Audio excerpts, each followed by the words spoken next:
Hi everyone and welcome to the final episode of our little mini-series where we've been looking at the basics of Football Manager, i.e. choosing a club and choosing a tactical style of formation, and today we're going to be looking at how do I choose player roles to finally set up our team ready to put them on the pitch. So let's get going.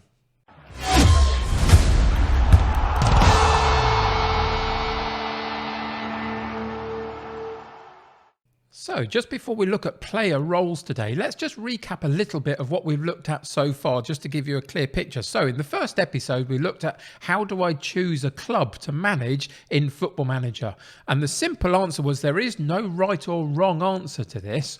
There's loads of ways in which you can make a decision. It could be the club you support. It could be a club that you can see a really good story arc in because they haven't won anything for 30 years, for example, or a really low level, lower league side that you want to bring up to the Premier League in England, for example, and try and win everything. There's lots of different ways in which you can choose to manage a club, and none of them are right or wrong. It's just your choice to make, really.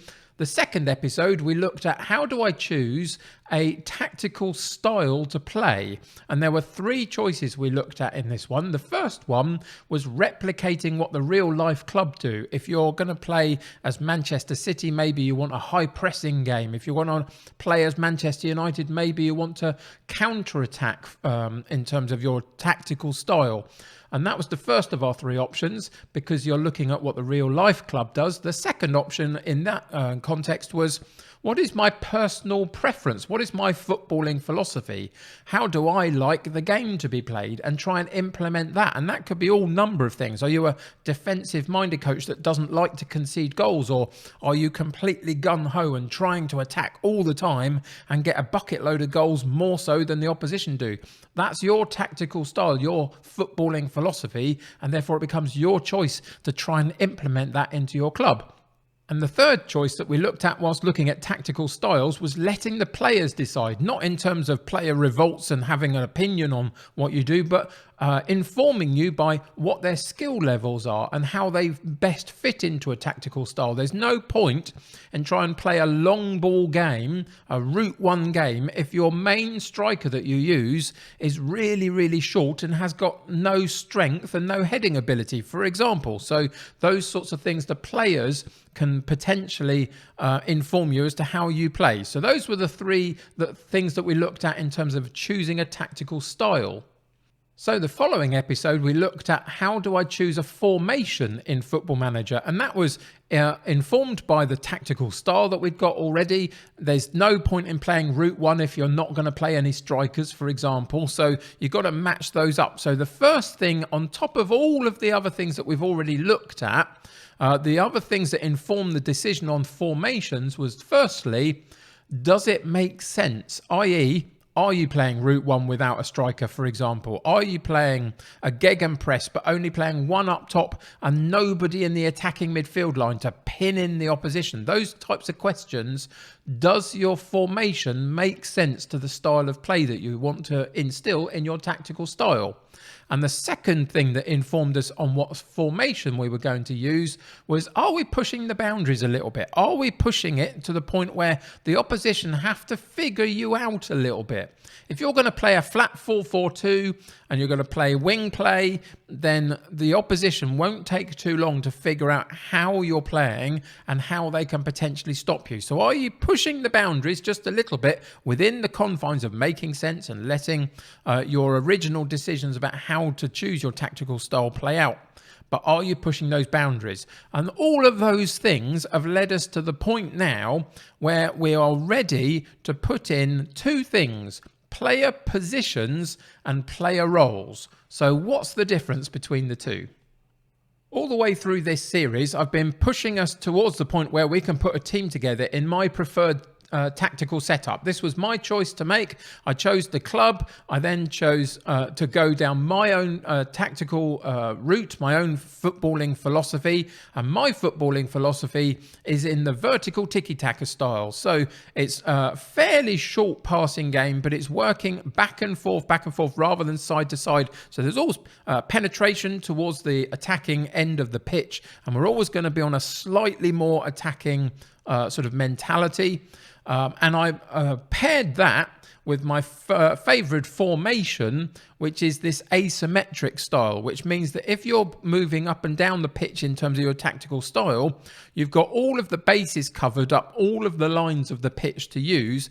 And it's just how I personally prefer to set my teams up if I can have absolutely everything I want. So this is the point we've reached. So the first thing to talk about today is, what are player positions compared to player roles? Well, the player positions are literally the things that you see in front of you. We have one striker, and that is his playing position. We have one central midfielder on this particular line here, and that is his player position. We've got a right-sided fullback, and that is his player position. These are the positions that they're going to start most of our game from, in terms of where when we've got the ball, they'll be playing a certain way. When we haven't got the ball, they'll be playing a certain way. But their positions basically fit in and around what you can see in front of you in the tactical page of Football Manager. So those are the player positions. But what about the player roles? And that is really what we're going to look more closely at today. So within the context of having chosen our tactical style and formation, and we've set the players out in a rough shape that we like, if we go and click into these coloured boxes above where would be the player name ultimately, you'll get a menu of player roles, and this is going to be different for every position on the pitch in terms of what the options are for you. There's no point in, for example, playing a goal poacher in the defensive midfield role. So they're going to be appropriate to the players that you're looking at. So we are currently in the defensive midfielder player roles list, and you can see that we've got defensive midfielder, deep lying playmaker, ball winning midfielder, anchorman, halfback, regista, and roaming playmaker. And there are lots of differences in here. For example, the halfback, if we were to click on him, what you would see with him playing in your game is that he would actually drop back into the defensive line and maybe create a back three at times between your two centre backs if you're playing two at the back. The ball winning midfielder is basically that. He's going to go and find the ball in that sort of midfield area. Once it hits that midfield area, he's actually going to go and approach the ball and try and win it back quite quickly. Whereas someone like the anchorman is going to sit in between those two things. He's not going to go and join the back line necessarily, but he's not going to go hunting for the ball. He's going to anchor that midfield, stay in his position and protect the defenders that are behind him. And then you've got something like the deep lying playmaker that has got a defensive and a supporting role, and you can be more defensive in it and hold your position more, but still receive the ball and spray wide balls out to the wide men to then be able to run on, or thread a through ball into an attacking midfielder. But he's going to be the guy that sets the creative tempo. Or you can play it slightly more supporting style, where he's going to step out just a little bit, encroach into that midfield area a little bit more, and then try and impact the game creatively from that point. So you can see there are lots and lots of options here, and some have only got a supporting role, some have got only a defensive role, depending on what style of play. So this is my first major piece of advice for this whole episode, is when you're looking at player roles and you're looking to fulfill a particular role in your team, make sure that you are reading the description of the role. If you can see here, we've got a little box with a little gameplay happening to show you what this particular style of player is going to do. And next to it, there's going to be a description exactly telling you how this guy is going to play. And it's really important to go through some of those things just to make sure he's fulfilling the role that you want him to. And we can demonstrate that looking at a slightly different role.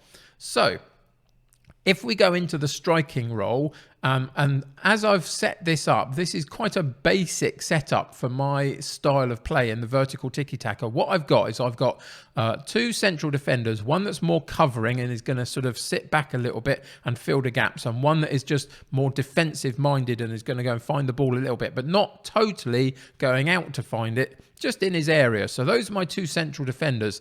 In terms of my fullback, because of the formation that I've gone with two different styles of fullback. On the right-hand side, he's a defensive fullback. He's going to sit behind a supporting winger in this central midfield line. Whereas over on the other side, the left-hand side, because I've got an inside forward that's going to be cutting in and working into this space, he's going to leave all of this area free for an attacking wing back to get into and properly push the defence back on that side whilst this inside forward is moved in. So he's going to be attacking the ball more. So you can see immediately that there's different players doing different things on different sides of the pitch. In terms of the winger on the right hand side is supporting. He's not going to be getting right down to the byline. He's going to be working in this space here just to keep supporting the play, but not going too far forward, because if we get counter-attacked, then this guy and this guy can get back into position much quicker than these two can, and that's going to give us a little bit more defensive cover if we should need it. So in the centre of midfield, we have just at the moment got a central midfield player with no specific instruction to him other than he's got to be basically good at everything. He's going to have to attack a little bit, defend a little bit, be good on the ball, but he's not got a real in-depth kind of role to play. Whereas if we click in on him and look at some of his roles, let's look at the Metzala, for example. If we were to go for an attacking Metzala, what his job is going to be is coming and approaching the play from this kind of section. He's going to drift out wide slightly, which would dovetail with the inside forward coming in. But because he's on an attacking role and approaching this area here, this is going to leave all of this space open for if we get countered upon. So you can see that you've got to find the balance of your side. And so the Metzala may not be the best thing for this particular setup, but you could make it work, as you could with most of these things. But the role that we're going to actually specifically look at and make a decision on is our striker. So what you can see here is we've got a defensive unit and we've got an attacking unit.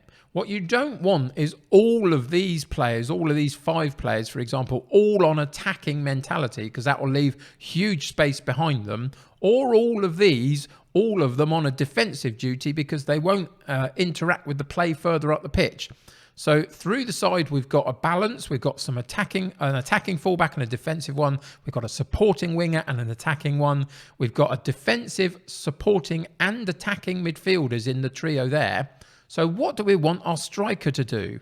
Well, because we've got 2 attacking players just behind him, supported by a couple of supporting players behind them, we could do lots of things with this guy. We could use him as the deep lying forward, which is currently what he's chosen as, on a supporting role. That's going to drop him into this spot. He might need to have decent long shots on him. He's going to have a little bit of strength to hold the ball up and maybe wait for these runners, the inside forward and the attacking midfield, to go past him and thread balls into them or shoot for them to get the rebound. There's lots of things that the deep lying play forward can do, should I say.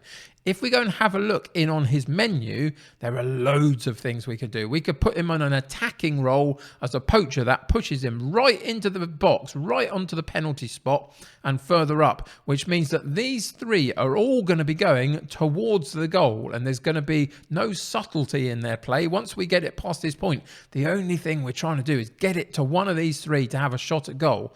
And these can work. But maybe that's just going to be too attacking minded, possibly. So if we come back out and go into maybe the complete forward on support duty, then you can see what he's going to be able to do is he's going to be able to do lots of things. This is going to be one of those strikers that is really, really good at the level that you're playing at, in terms of being able to pass the ball well, run with the ball, shoot from distance, be composed when he's in front of goal. He'll work the channels, he'll drop in deep, he'll do absolutely all of it. In that supporting role, it's more likely that he'll drop a little bit deep as well. And that can bring in these 2 players to play little 1-2s around the box and then get chances. Again, though, if we go back into the menu and we go to the target man on attack, what this is going to do is we're going to accept balls from the midfield to this guy in and around the penalty box because he's on an attack mode. And again, it'll be him holding the play up using strength and power to then maybe drop the ball off to the edge of the box for long shots coming in from the attacking midfielder and the inside forward. So again, you can see you've changed the style of attacking play. So in the setup that we've got, I've got the vertical tiki-taka, so it's quite a short, sharp passing game. So we're going to not be going long ball into this area. So we're not playing the route 1. So the target man probably isn't quite the right thing. But also, as the vertical tiki-taka, we've got the asymmetric style supported by these 2 attacking players. which is why I originally set it to a deep lying forward on support, because he can get involved in the play with these two as they're running through, but he's also got the capability occasionally just to make his own mind to go for goal as well and drive into the box or shoot from long range from around the penalty box as the runners are going through. There's lots of things. Also, of course, you've got to remember you've got the fullback on the left-hand side coming up to this spot particularly to get crosses in occasionally. So he's gonna be in a decent position to be able to make runs from the edge of the box and get on the end of that at pace compared to static defenders. So that is why I've chosen the deep lying forward for my version of the vertical tiki-taka in the asymmetric formation. But you can tell that once the player positions are set and you know what your side is going to look like in rough shape, there is so many things you can do with player roles that change how the game goes, and a little bit of trial and error will help you figure out what the best one is for you. Again, like we began with this series when looking at how do I choose a club to manage, there is no right and wrong. This is just your style. It might take a while for it to bed into the players if they're not used to it, but it is perfectly doable to choose your own way of playing and try and implement it into Football Manager. That is, after all, half the joy of playing the game, really. You are the manager of the team and it's your choice to make. So let me know in the comments below which player roles you always go to. For me, it's something like I would normally go for a deep-lying playmaker somewhere in this side. On this occasion, I haven't because I've tried to simplify it down a little bit. But that's a go-to position, player role for me, should I say. What are your go-to player roles? What are the ones that you avoid because it's never worked for you, for example? There's one that plays the libero, which is a third central defender. I won't go into that now, but do you play that? I can't say I ever have particularly. I've never managed to make it work for me in a back three. So there's lots of conversations to have about player roles. Let me know your thoughts in the comments below. That's going to do it to wrap up this little mini series about how you choose a club and how you set your team up to play.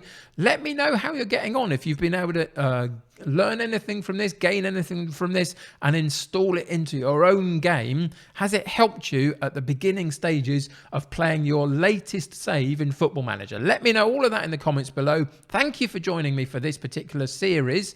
That's going to do it for now. We might come back and do something similar to this with different aspects of the game later on if there's a call for it. But until that point, we're going to be going back to more Let's Play stuff, so look out for that on the channel. But until next time, thank you for joining me today. Subscribe to the channel if you haven't already. Join my United City community. The more the merrier. Click that like button on this particular episode. That'll help me get seen by lots more people. Go and click on the links in the description below and check out my Discord, my Twitter account, my merchandise store, my Patreon, all the ways you can support me. Until next time, though, take care of yourselves. I'll see you very soon. Bye for now.